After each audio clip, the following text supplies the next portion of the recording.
नया पाकिस्तान मार्जे वजूद में आ चुका है। এবার সিন্ধু পানি প্রবাহ নিয়ে ভারতের সঙ্গে চলমান উত্তেজনার মধ্যে কঠোর হুঁশিয়ারি দিলেন পাকিস্তানের প্রধানমন্ত্রী শাহবাজ শরীফ। মঙ্গলবার ইসলামাবাদে এক অনুষ্ঠানে শাহবাজ শরীফ জানায়, ভারত চেষ্টা করলেও পাকিস্তানের এক ফোঁটা পানিও কেড়ে নিতে পারবে না এবং এমন কোনো উদ্যোগ নেওয়া হলে তার জন্য কঠিন শিক্ষা দেয়া হবে।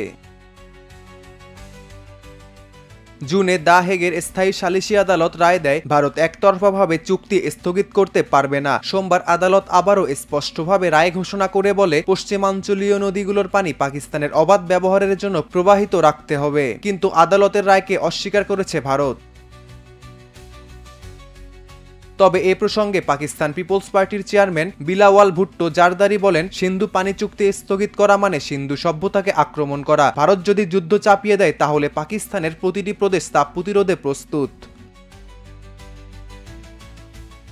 সম্প্রতি যুক্তরাষ্ট্র সফরে পাকিস্তানের সেনাপ্রধান ফিল্ড মার্শাল সৈয়দ আসিম মুনিরও সতর্ক করে বলেন, ভারত যদি সিন্ধু নদীর পানি বন্ধের চেষ্টা করে তাহলে পাকিস্তান প্রয়োজনে বিতর্কিত বাঁধ ধ্বংস করে দেবে।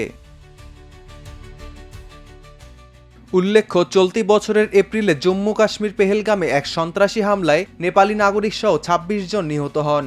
ওই হামলার জন্য পাকিস্তানকে দায়ী করে বহু পুরনো সিন্ধু পানি চুক্তি স্থগিতের ঘোষণা দেয় ভারত। এই প্রক্রিয়াকে পাকিস্তান বিষয়টিকে যুদ্ধ ঘোষণার শামিল এবং ১৯৬৯ সালের ভিয়েনা কনভেনশনের লঙ্ঘন বলে আখ্যা দেয়।